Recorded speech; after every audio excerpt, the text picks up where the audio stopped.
satu kelemahan dari film-film kita dan konsep-konsep film kita itu katanya ceritanya yang masih banyak yang nggak bagus gitu. Jadi oleh karena itu kenapa kita di sini pengen ngobrolin soal script writing, itu karena salah satunya adalah script writing, penulisan cerita itu adalah salah satu yang paling fundamental dalam membuat sebuah karya gitu. Nah, nanti saya bakal ada narasumber di sini, jelas, yang sudah kita share juga. Ada Kak Resti Safira, yang bakal menjadi narasumber kita saat ini. Nah, Kak Resti Safira, coba saya unmute dulu deh. Kak Resti bisa ngedengar suara saya? Bisa. Nah, oke. Nah, Kak Resti Safira, saya manggilnya Kak Resti aja, atau Kak siapa? Apa? Dan tante. Tante. Ya, Kak Resti ini sahabat saya, sudah cukup lama kita kerja bareng di industri perdigitalan dari 2011, Kak Resti ya? Betul. Kak Resti ini saya kenal sebagai sebagai scriptwriter, sebagai penulis cerita juga, sebagai researcher juga, cukup banyak pengalamannya di bidang penulisan cerita. Yang saya sempat ngobrol terakhir dengan Kak Resti itu kemarin sempat ada acara ini ya Kak Resti ya, ada acara Asian Animation Festival ya, yang di Korea itu. Jadi Kak Resti sama teman-temannya alhamdulillah terpilih dari sekian berapa banyak ya yang perwakilan dari Indonesia itu? Ada 6 apa 5 ya? 6. Ada 6 ya? Ada 6 perwakilan seluruh Indonesia. Dari waktu itu kan kurasinya cukup banyak sih, sampai setahu saya ada ratusan konsep yang masuk. Nah, Kak Resti ini salah satu yang terpilih dan mewakili Indonesia ke Korea untuk di sana. Nanti mungkin Kak Resti bisa banyak ngobrol ya Kak Resti ya. Di sana dapat apa aja sih gitu selama 4 bulan, sempat digojlok juga sama writer kelas Hollywood juga ya di sana. Nanti bisa sharing juga kayak gimana sih pengalamannya, gimana sih cara bikin cerita yang menarik, yang bisa bukan hanya menarik kali ya, mungkin kalau udah obrolannya dengan produser yang bisa marketable, yang bisa diterima sama pasar kayak gitu ya. Gitu. Nah, tapi kita di sini sih nggak akan ngobrol dulu terlalu advance karena pembahasannya juga sebetulnya basic penulisan cerita. Jadi kita bakal ngobrol yang benar-benar simple dulu ya, Kak Resti ya, gitu. Ya. Yang ringan-ringan dulu gitu. Nah, kalau misalkan teman-teman di sini nanti ada, setahu saya sih ada teman-teman saya juga nih yang gabung di sini yang para kreator juga, penulis cerita juga ada. Nah, saya pengen ngajakin diskusi juga nih nanti kalau misalkan waktunya sempat ya. Oke. Nah, oke, kalau begitu kita mulai aja mungkin Kak Resti. Kak Resti bisa sharing screen-nya. Oh ya, sebelum ke share screen, ada beberapa hal yang mau saya sampaikan dulu terkait acara ini. Yang pertama, kita kan ini sebentar. Oke. Nah, jadi selama acara ini audio semua peserta bakal kita silent, hanya narasumber dan host aja yang kita buka supaya tidak mengganggu satu sama lain. Kita fokus terhadap materi yang disampaikan oleh Kak Resti. Terus kalau video kita bebaskan, silakan kalau mau yang di stop, yang di hide juga silakan, atau mau di share juga silakan. Kalau video kita tidak mempermasalahkan. Terus nanti ada sesi pertanyaan. Sekarang jam 4:20 ya. Jam 5-an mungkin kita bakal buka sesi pertanyaan. Itu nanti pertanyaannya bisa di chat langsung ke admin kita. Nanti di situ di list partisipan ini ada namanya Kak Eka Abinawasari. Nanti itu bisa di-share nama sama pertanyaannya apa, nanti baru kita collect dan kita bahas bareng-bareng gitu. Dan yang terakhir, karena berhubung Zoom ini kita masih gratisan, karena kalau gratisan itu ada keterbatasan waktu juga sampai 40 menit, nanti mungkin kalau misalkan sudah ada notifikasi dari Zoom-nya harus segera log out, mungkin kita bisa sama-sama log out dulu, baru nanti kita login lagi dengan link yang sama ya. Gitu. Oke, gitu aja mungkin biar nggak terlalu lama, saya buka acaranya. Silakan Kak Resti, saya persilahkan kepada Kak Resti untuk Terima membuka. kasih Kak Uba atas waktunya. Apa kabar teman-teman? Assalamualaikum warahmatullahi wabarakatuh.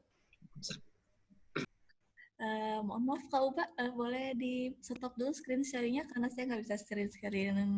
Oh iya, dari tadi jadi saya nge-share screen. Oke, silakan. Ya. Jadi teman-teman tanpa banyak basa-basi asik. Jadi perkenalkan saya Resti, kebetulan bekerja sama dengan Uba sejak awal saya terjun ke dunia writing. Sebentar. Dari tahun 2011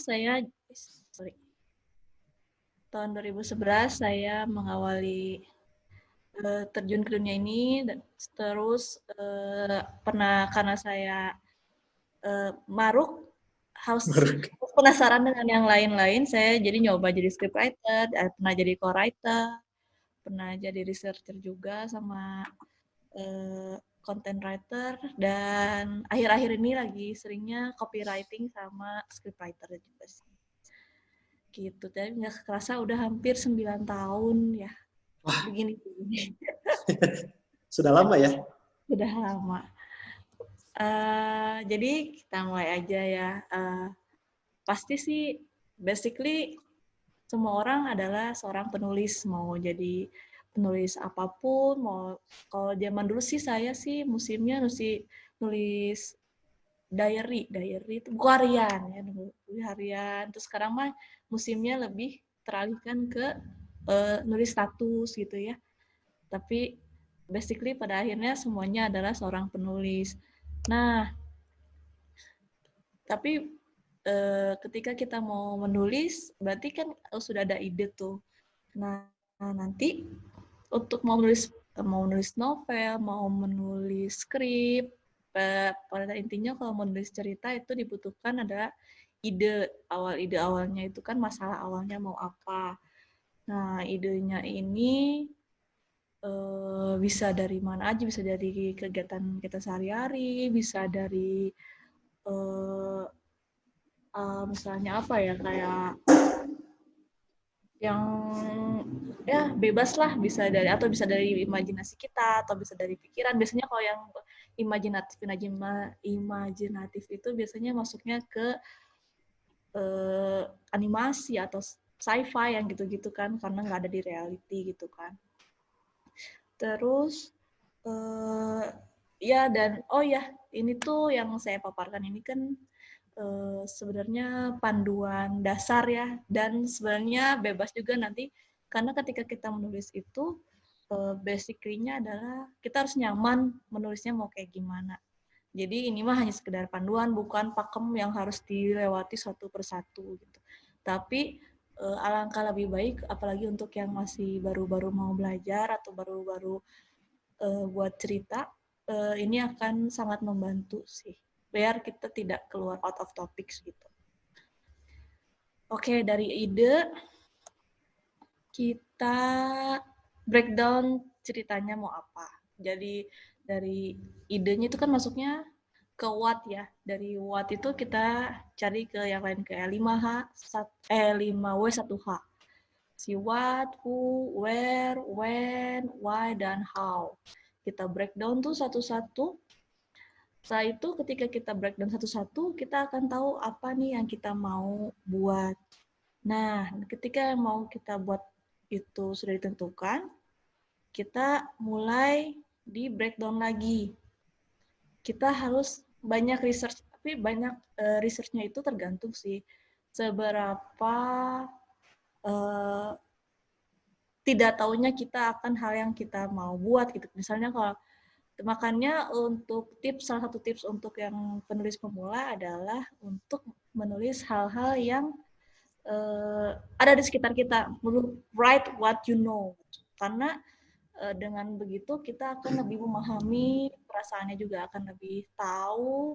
Karena untuk kalau yang misalnya sesuatu yang kita belum pernah, misalnya ke Perancis atau ke kutub, kan kita nggak pernah nih. Nah, misalnya kita mau bikin cerita tentang seseorang yang ke kutub, berarti kita harus research dulu di sana seperti apa, kehidupannya seperti apa, situasinya seperti apa, bla bla blanya. Nah, itu dibutuhkan research yang cukup panjang. Nah, resikonya ketika kita tidak membuat research yang cukup adalah nanti akan muncul keraguan-raguan dan si pembacanya nanti juga akan terasa gitu, perasaan ragu-ragu itu akan terasa ke si pembacanya nanti. Untuk itu research-nya itu harus penting. Nah, nanti begitu dari research kita akan buat mind mapping. Nah, mind mapping itu penting agar tulisan kita terstruktur juga salah satunya. Kita nanti ini akan terlihat pusing sih, tapi kan diawali oleh satu ide yang di tengah-tengah itu si bisnis storytelling itu misalnya.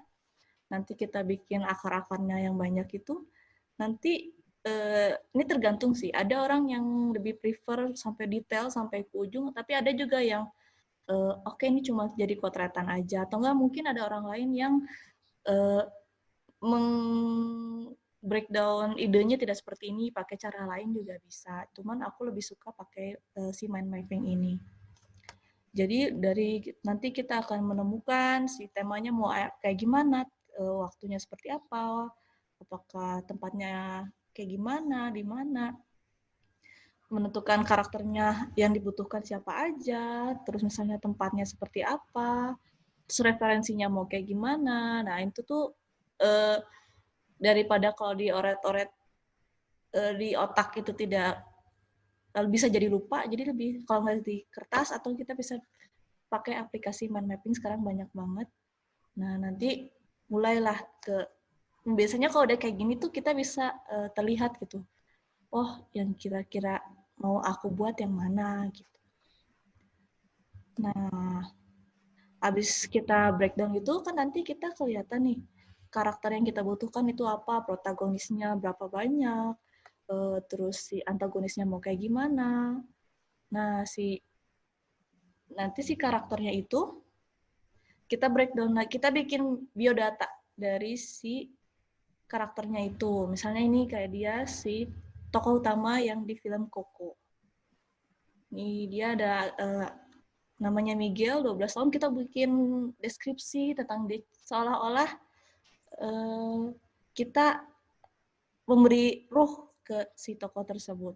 Nah, si tokoh ini juga kalau aku sih lebih suka untuk mencari referensi yang sudah ada, misalnya, tapi nggak langsung plek-plekan gitu, tapi ketika kita membayangkan tokoh ini, oh tokoh ini mirip siapa, oh tokoh ini mirip siapa, karena ketika kita membuat karakter, itu kita harus benar-benar kenal karakternya, karena nanti segala action, segala aksi dan reaksinya itu tergantung pada sejauh mana, sejauh apa kita kenal karakter kita. Karena kalau misalnya udah nggak nyambung, biasanya nanti akan ada pertanyaan dari si pembaca, kok kayak gini bisa nggak nyambung gitu. Mungkin kalau kita nggak terlalu peka, kita cuek, bisa jadi masalah sih. Tapi kalau misalnya ketemu orang yang bisa jadi nggak ngeh, tapi kalau kita ketemu orang yang teliti gitu, itu bisa jadi pertanyaan juga.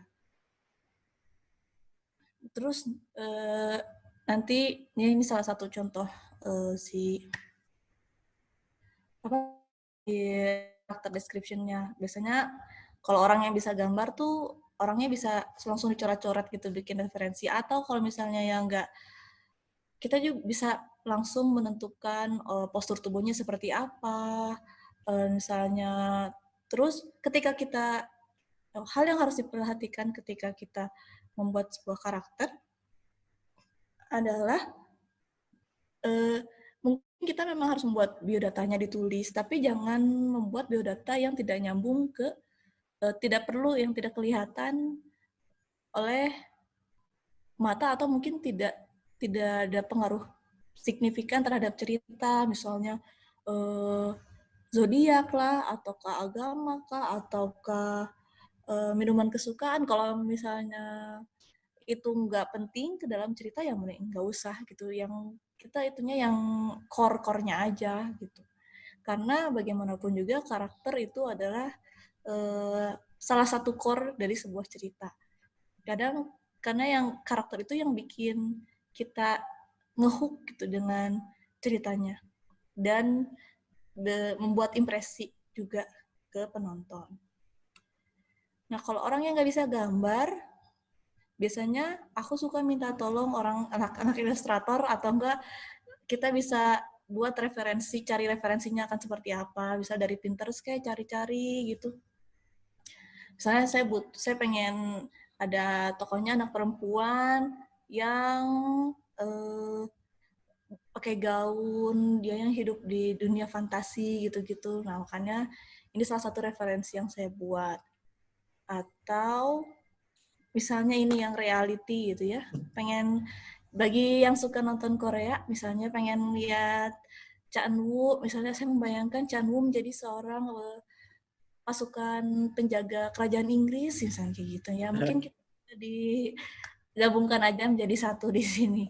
Nanti dari tim ini akan membantu kita membuat cerita, atau misalnya ketika kita bikin skrip, nanti akan membantu si tim talent untuk mencari orang, atau tim wardrobe atau tim yang lain-lain logistik itu untuk membuat referensi sesuai yang kita pengen. Gitu. Lalu, waduh, jauh.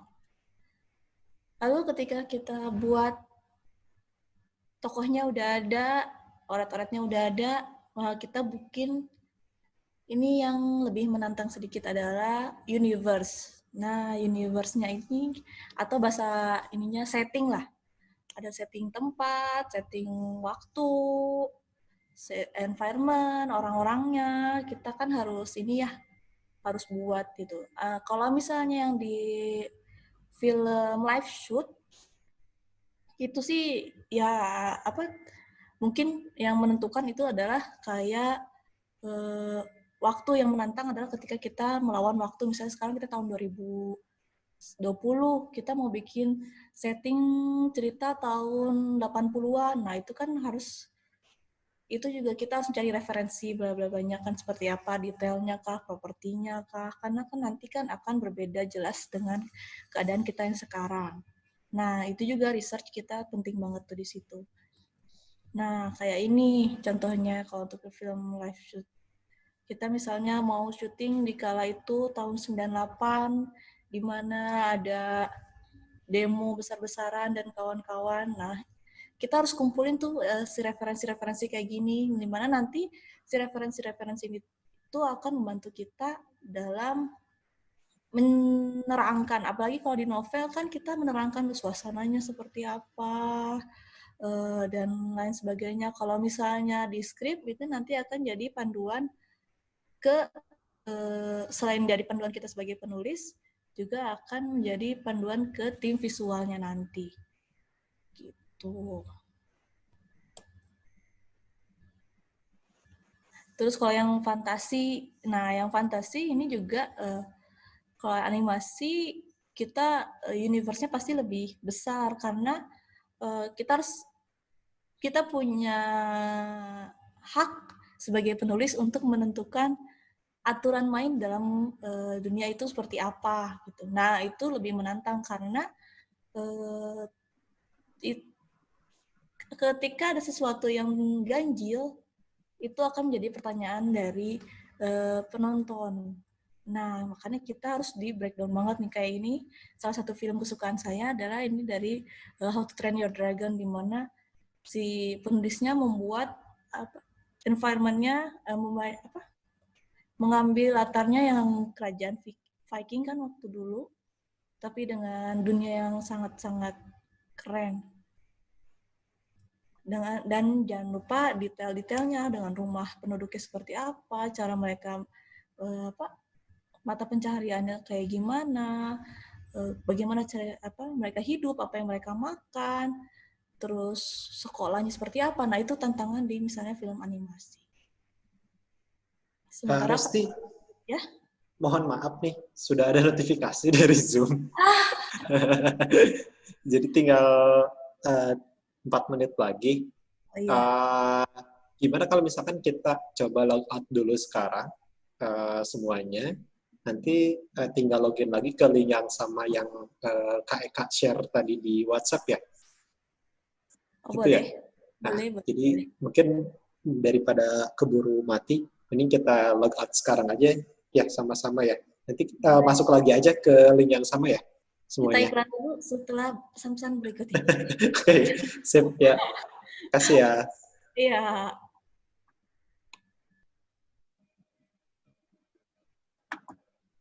Oke, Kak Resti silakan lanjut. Baik. Baik pemirsa, kembali lagi. Pemirsa. Ya, sebentar.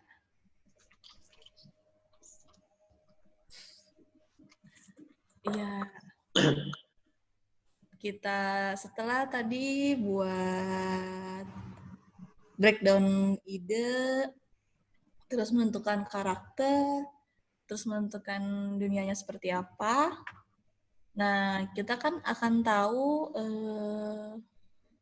cerita yang mau kita buat lebih jelas.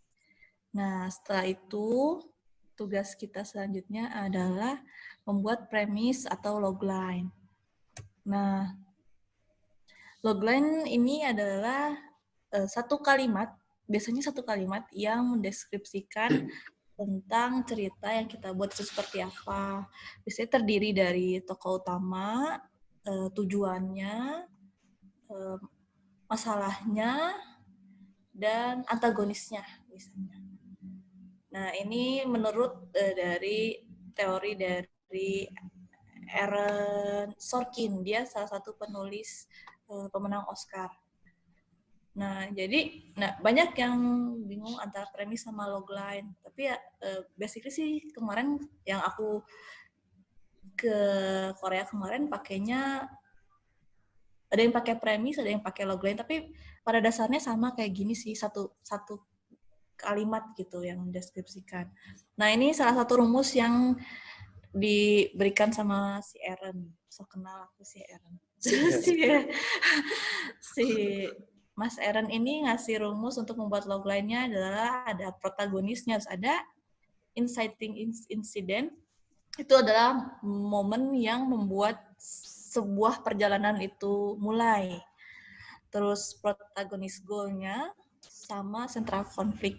Ini sih mereka nggak harus formulanya kayak gini, tapi maksudnya si 4 elemen ini harus ada dalam sebuah logline, kata Mas Aaron ini. Nah, ini salah satu contoh dari logline yang dari salah satu film favorit saya. Oh ya, maaf dari tadi banyaknya tentang animasi karena kebetulan saya suka film kartun. Jadi dari tadi itunya filmnya tentang animasi. Nah, ini tentang ini tuh film apa aku jadi lupa. Inside Out ya. Ini logline-nya film Inside Out. Ini tentang cerita tentang apa? Si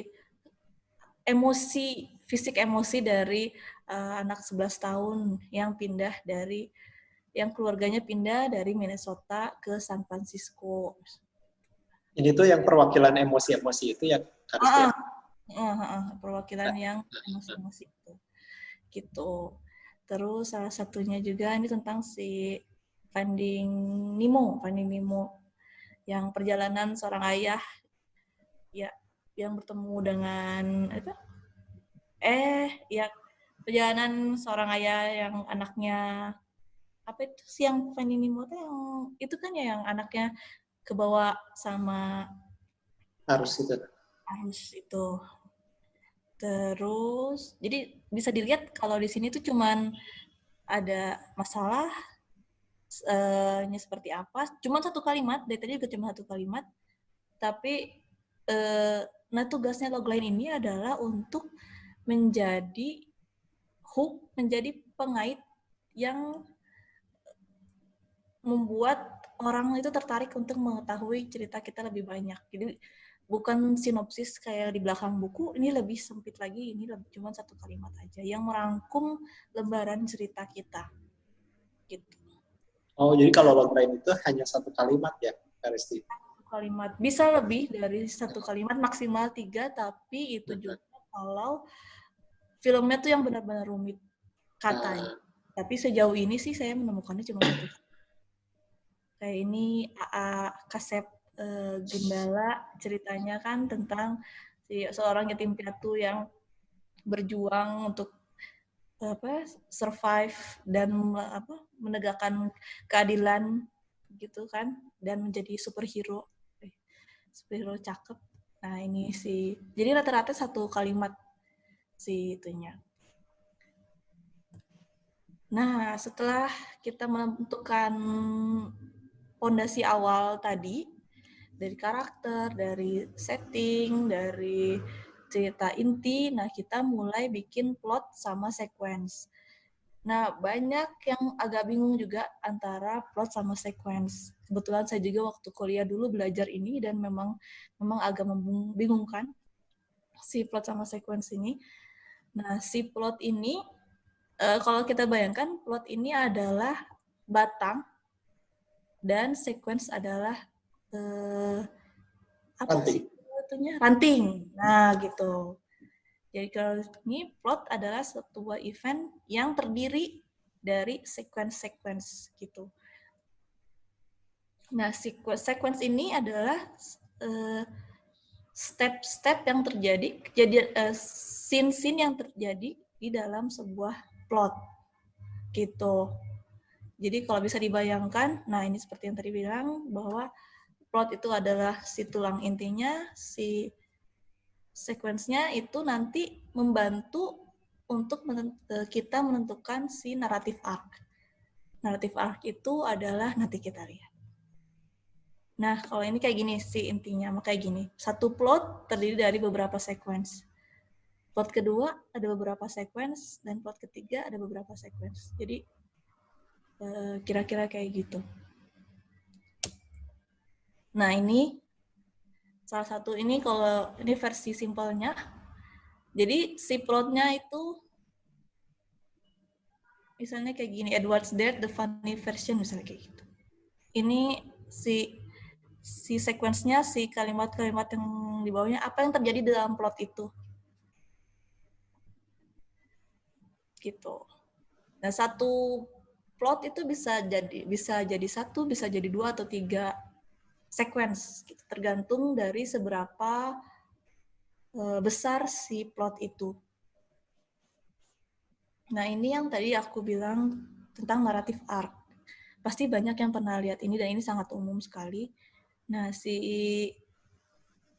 bisa dibilang kalau ini rel dari si roller coaster ini adalah si plotnya, dan si tiang-tiang ini adalah si sequence-nya. Jadi dimulai dari keadaan biasa, keadaan A, terus nanti ada inciting incident. Inciting incident itu adalah sebuah masalah, biasanya masalah yang menimbulkan, Men-trigger gitu ya? ya, men-trigger masalah utama gitu ya? Ya, masalah utama, di mana perjalanan biasanya baru dimulai. Baru nanti masalah, ke klimaks, dan nanti biasanya langsung mulai ada masalah satu persatu mulai beres. Ini yang umum, yang cuma satu, simple banget lah, cerita yang simple. Ada juga, ini tuh nggak harus seperti ini, ada juga yang sampai 3 act istilahnya. Jadi masalahnya, aduh, orang Sunda banget sih, masalahnya teh. jadi masalah si ceritanya terbagi menjadi kalau kayak opera gitu 3 babak gitu. Jadi nggak langsung cuma satu. Salah satu film contoh dari yang 3 act ini adalah How to Train Your Dragon, kesukaan aku. Nah, ini adalah salah satu contoh yang paling simpel, paling suka aku dari pengaplikasian dari 3 act ini.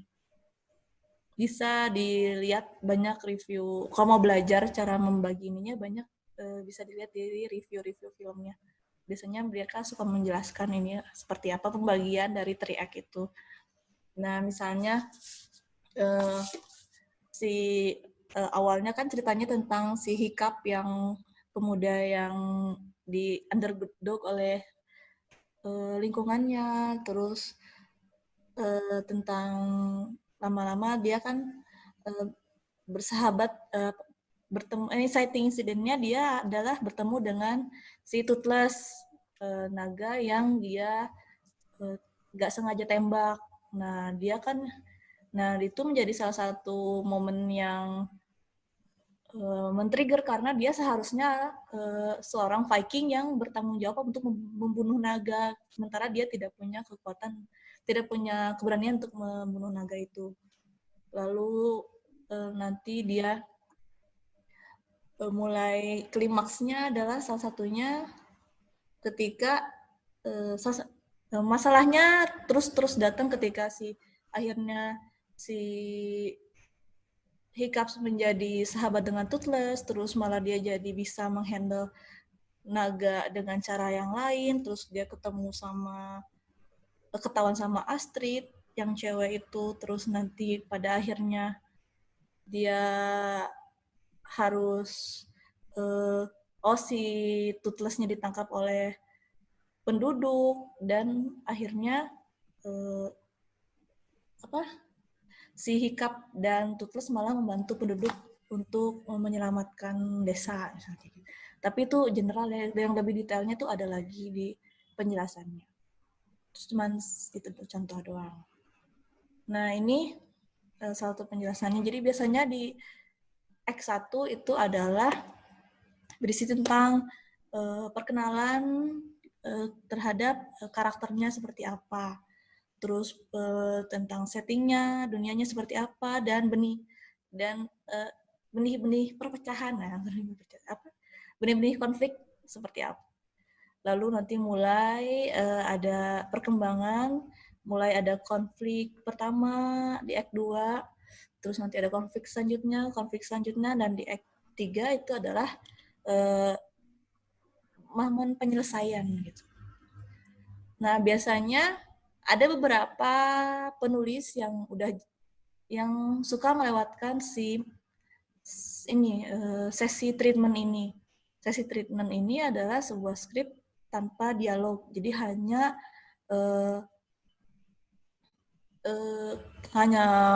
actionnya aja. Jadi untuk biar ada penjelasan seperti apa, tapi ada juga. Jadi kalau saya kemarin kebetulan saya suka ngikutin kelas menulisnya Ernest.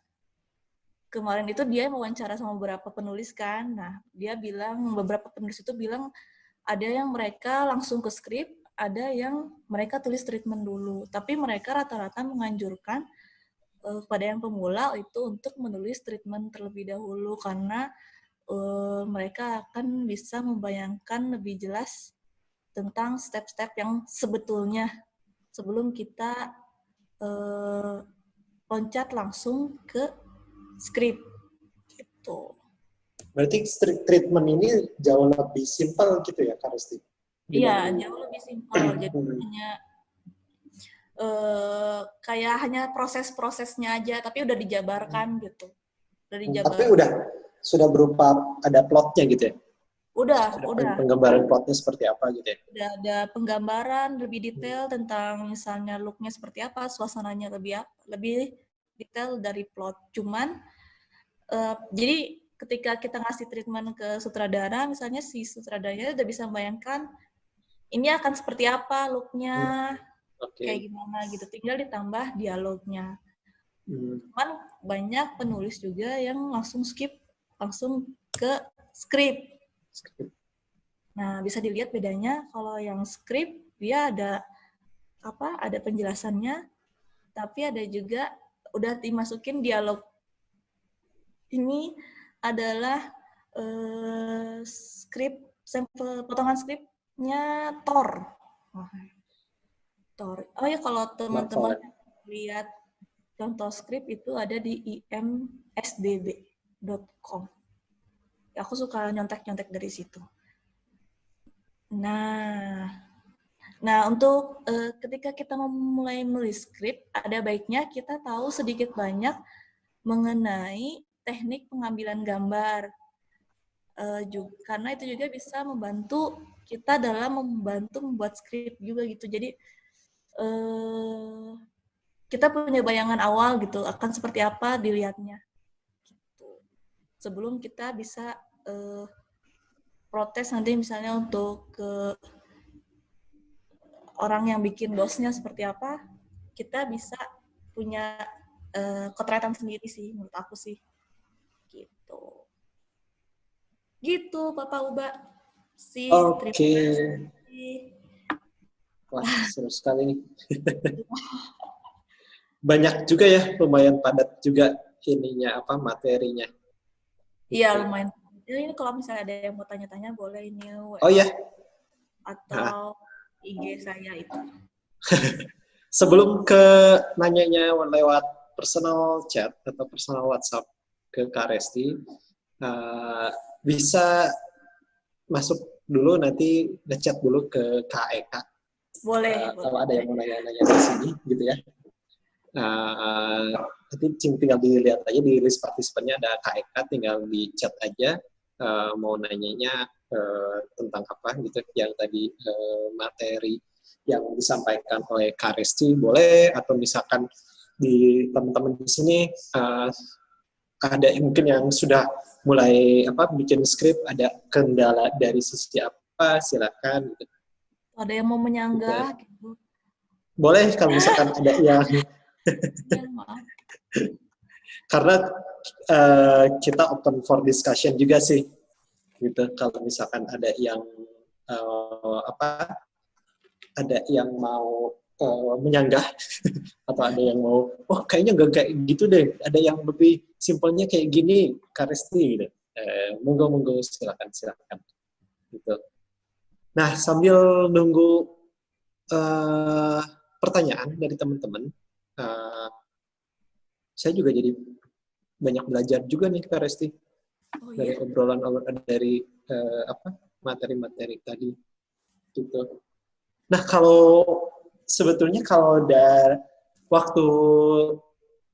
waktu kemarin ikutan yang Asian Animation Festival itu, kan yang saya tahu sempat belajar dari writer dan produsernya dari ABC ya, si Pak Tim apa sih ya, itu yang dari Aussie itu ya. Kira-kira apa sih yang benar-benar bisa didapat, hal yang baru yang didapat dari dia gitu? Ternyata ini loh yang selama ini nggak pernah saya dapatkan dari misalkan tutorial atau dari penulis-penulis cerita yang profesional di Indonesia gitu. Apa sih yang membedakan gitu? Ada nggak? Banyak sih. Salah satunya yang jelas kita jadi tahu kan, misalnya yang di luar itu yang isu yang lagi hot itu apa yang lagi diinginkan publisher gitu. Terus juga salah satunya adalah ini sih kayak lebih kalau misalnya ke pembuatan cerita, karena waktu itu kan cerita tentang anak-anak kan yang aku buat itu adalah bahwa lebih ke psikologis anak, kita juga harus tahu misalnya kita buat cerita untuk anak kebetulan kemarin 6-12 kalau nggak salah. Nah, itu tuh 6-12 tahun. Misalnya kita harus tahu pada anak pada usia tersebut psikologinya seperti apa, masalah-masalah yang muncul itu seperti apa, penyelesaiannya seperti apa. Kadang aku sendiri sebagai penulis kadang kan masih cuman buat nulis doang gitu, nulis cerita, ini seru, padahal oh ya satu hal yang harus camkan adalah pokoknya harus dipikirkan baik-baik adalah kita sebagai penulis itu bertanggung jawab atas apa yang kita tulis, bukan semata-mata kita menulis sesuatu yang ya ini seru itu aja gitu. Ada sesuatu tanggung jawab di balik keseruan itu, karena apa yang kita tulis seandainya ini dipublikasikan ataukah ini diperbanyak itu sedikit banyak berpengaruh kepada orang lain, karena orang lain akan mencontoh apa yang kita tulis. Terus kalau misalnya kayak kemarin, misalnya aku bikin cerita tentang anak umur 9 tahun itu kan, misalnya ketika anak membuat sebuah kesalahan, itu waktu itu aku tulisnya gurunya yang membantu untuk menyelesaikan sebuah masalah. Tapi kata beliau, anak itu harus bertanggung jawab kesalahan mereka. Jadi membuat sebuah masalah, ya dia yang harus memberikan solusi. Dia harus mencari solusi sendiri gitu. Dan sejauh sekeras apa tingkat kejailannya misalkan, terus ya kayak gitu-gitunya sih harus dipikirkan. Oke. Jadi intinya tidak hanya serta-merta kita bikin cerita that's all gitu ya, tapi benar-benar harus detail juga ya. Itu sampai tadi kan kita harus paham dengan psikologisnya target audiens kita. Kalau tadi misalnya Kak Resti mencontohkan target audiensnya adalah anak-anak umur 6-12 tahun, itu kayak gimana sih ya gitu secara psikologisnya gitu. Karena ya tadi itu ya mungkin bakal bisa jadi si cerita ini atau kalau udah jadi film bakal dicontoh juga ya, gitu. Baik buruknya ini bakal jadi bakal dicontoh gitu oleh si audiens gitu ya. Dan itu tidak hanya berlaku untuk anak-anak, untuk dewasa juga kan gitu. Ketika betul. Misalnya ketika film 5 cm tayang bioskop, itu semua orang tiba-tiba jadi traveler kan. Nah, semua orang jadi traveler, semua orang jadi tiba-tiba bisa hiking ke gunung gitu. Dan secara tidak sadar itu tingkat kematian hiking, orang-orang yang hiking itu juga naik tinggi. Karena mereka menganggap si naik gunung itu semudah itu gitu, secantik itu kita bisa ya gampang lah gitu. Tidak memikir panjang gitu. Terus misalnya kayak zaman dulu ADC, ketika ADC muncul semua orang jadi puitis gitu. Nah, kurang lebih kayak gitu lah. Kita harus ingat itu. Bikin cerita itu tidak hanya seru gitu, harus ada sesuatu yang lain. Oke, siap. Ini sudah masuk ada beberapa pertanyaan, Kak Resti. Saya langsung bacakan aja ya. Yang pertama, ini dari Zidni dari Jakarta. Kak Resti, saya mau tanya, saya termasuk penulis yang senang dengan genre komedi. Menurut Kakak, cara membangun nuansa komedi dalam sebuah skrip itu dimulai dari mana ya? Sejak plotline harus sudah lucu atau hanya bumbu-bumbu kecil dalam sebuah cerita sehingga dapat dikatakan ini merupakan naskah bergenre komedi gitu. Jadi nangkap kan Kak Resti pertanyaannya? Jadi cara membangun nuansa komedi dalam sebuah skrip, apakah itu memang dari logline-nya aja sudah harus lucu atau memang dikasih bumbu aja, kita bikin ceritanya, mungkin ceritanya bisa jadi serius gitu ya, Zidni ya, tapi dikasih bumbu aja di setiap tadi sekuensnya kah, atau di setiap plotnya gitu. Nah itu menurut Kak Resti gimana tuh? Pertama-tama saya mau salut dulu kepada Zidni karena membuat cerita komedi adalah salah satu kesulitan bagi saya. Karena menurut saya membuat cerita komedi itu adalah sulit, dan itu juga beberapa kali diakui oleh teman-teman yang lain gitu kan. Iya, benar-benar. Karena terus menurut saya sih itu gimana nyamannya Zidni aja, mau mau ketika pas di dialog kah ataukah mau di plot. Kebetulan kalau saya sendiri prefer kalau misalnya menginput sesuatu yang lucu gitu kan, kalau bikin cerita nggak mungkin semuanya serius kan, pasti harus selipin dengan sesuatu yang fresh gitu kan untuk merefresh. Itu sih aku lebih suka pas buat dialog, pas buat skrip gitu. Jadi lebih kayak kepancing gitu, karena ketika kalau plot sih kayaknya lebih cuman ya stepnya gini gitu. Kalau saya sih lebih prefer ketika membuat skrip dan membuat dialog gitu. Jadi lebih mengalir aja kalau saya. Tapi kayaknya sih itu lebih bebas mau kemana, karena ketika menulis itu buat menulislah hal yang membuat kamu nyaman gitu. Sekali lagi yang tadi itu hanya panduan, bukan sebuah pakem yang harus dilakukan. Gitu sih. Jadi balik lagi ke zininya nyamannya pas proses yang mana gitu.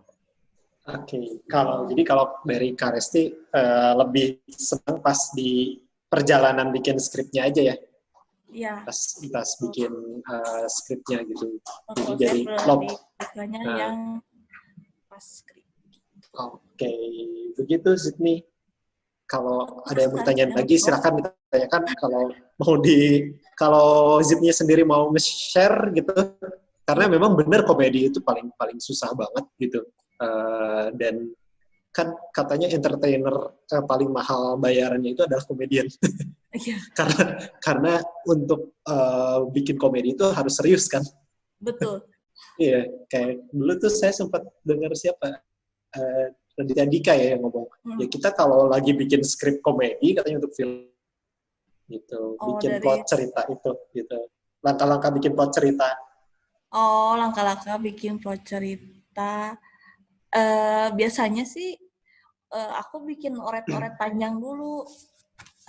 Karena dari misalnya kayak gini. Aku bikin coret-coretan dulu. Di list gitu si kalimat-kalimatnya yang mewakili si ceritanya akan kayak gimana. Baru jadi kayak udah bikin kalimat-kalimatnya, ceritanya tentang poin-poinnya gimana, si plotnya itu. Baru aku susun tuh kayak puzzle gitu. Oh ini kayaknya cocoknya di pertama, habis itu baru yang ini, baru yang B itu, baru yang C gitu. Tapi biasanya aku tulis dulu di kertas. Pokoknya dicatat dulu yang banyak, baru aku disusun semuanya, disatuin jadi plot sampai akhir. Gitu sih. Oke. Jadi awalnya sih pasti berantakan dulu ya? Pasti berantakan dulu. Kalau aku ya, barangkali ada orang lain yang langsung canggih gitu, langsung tutut gitu. Barangkali ada orang lain kayak gitu, tapi kalau saya sih lebih suka dicoret-coret dulu. Terus biasanya kalau udah gitu aku cerita dulu ke teman, kalau kayak gini kira-kira ini enggak gitu. Habis itu jadi kalau aku sih, jadi kalau dihujat dari awal gitu, dihujatnya gitu. mending dihujat dulu sama tim dulu gitu ya? Iya. Daripada nanti sampai keluar udah dipublish. Gitu. Kalau saya, selalu menyiapkan diri untuk dihujat tapi kita harus bisa membedakan hujatan yang membangun dan hujatan yang nyinyir ya, gitu. Kalau hujatan yang membangun, baru kita ambil. Enggak, siapa tahu ya hujatan nyinyir itu bisa masuk ke dialog. Bisa. Jadi inspirasi di dalam skripnya juga. Iya. Gitu. Memang harus salah satunya juga harus ini sih, mentalnya harus siap untuk dihujat. Oke. Siap deh. Oke, kayaknya ini udah ya. Oke, belum ada yang nanya lagi, Kak Resti? Alhamdulillah. Kok alhamdulillah sih? Atau barangkali ada yang mau menghujat? Ada yang mau menghujat. Kalau misalkan tidak ada, kita sambil ngobrol-ngobrol dulu aja. Oh iya, ini udah ada ya notif lagi dari dari Zoom-nya. Ternyata nggak kerasa ya, kita udah sekitar 80 menitan berarti. 80 menitan temuannya. Mungkin kalau misalkan tidak ada pertanyaan lagi, 5 menit lagi kita stop, kita akhiri aja gitu, biar sampai ininya sampai ini stop aja kali ya, sampai akhir dari si ininya. Yang lainnya ada yang mau ngobrol juga? Oh ya, tadi tuh saya sempat kontak sama di sini ada teman saya juga nih, ada namanya Yubi Liana. Saya tahu ini Yubi juga dia penulis Resti. Gitu. Yang saya tahu dia punya banyak karya yang cukup keren juga. Khususnya sih kalau yang saya lihat tuh banyaknya di copywriting ya. Kak Yubi mau sharing nggak, Kak Yubi? Iya. Saya unmute ya, biar kita sama-sama ngobrol. Kak Yubi. Halo. Halo. Halo. Udah pernah ketemu belum sama Kak Resti ya? Udah pernah beberapa kali. Udah kita. Emang belum banyak ngobrol. Iya. Banyak ngobrol. Ya, aku jadi kayaknya harus. Iya, Kak Yubi ini juga penulis juga. Saya kalau lihat karya-karya khususnya copywriting-nya dan khususnya kalau yang English version itu cukup impresif, kece-kece bahasa-bahasanya. Mungkin Kak Yubi bisa sharing juga, Kak Yubi kalau sekarang tuh di ini ya, kerja di agensi juga atau di mana sih sekarang? Iya, agensi publisher juga. Jadi kalau aku sekarang lebih bikinnya skrip-skrip tapi untuk event gitu. Oh, untuk event. Jadi kan makanya kan kalau kemarin emang pengen belajar soal script writing kan, cuman sempet ya nggak ada penyalurannya. Jadi pas kerja ini sekarang lebih banyaknya ngulik-nguliknya script-script event gitu. Makanya waktu pas ada ini, kayaknya lumayan ya untuk menyegarkan kembali. Gitu. Harus punya teman yang selalu mengingatkan kita identitas kalau kita pengen jadi penulis gitu. Maksudnya suka menulis gitu. Benar-benar. Karena kalau itu kan suka lupa keasikan dengan dunia yang ya sih gitu. Iya. Kalau di serunya nulis untuk event, kalau event lebih kayak copywriting gitu mungkin ya Yubi ya? Copywriting sama kan kalau event misalnya kalau di event aku tuh lebih banyak talk show gitu kan. Jadi aku kayak ngerancang nih kira-kira pembahasannya apa aja gitu. Pembahasannya apa aja, terus siapa bagian ngebahas apa, lebih kayak gitu sih.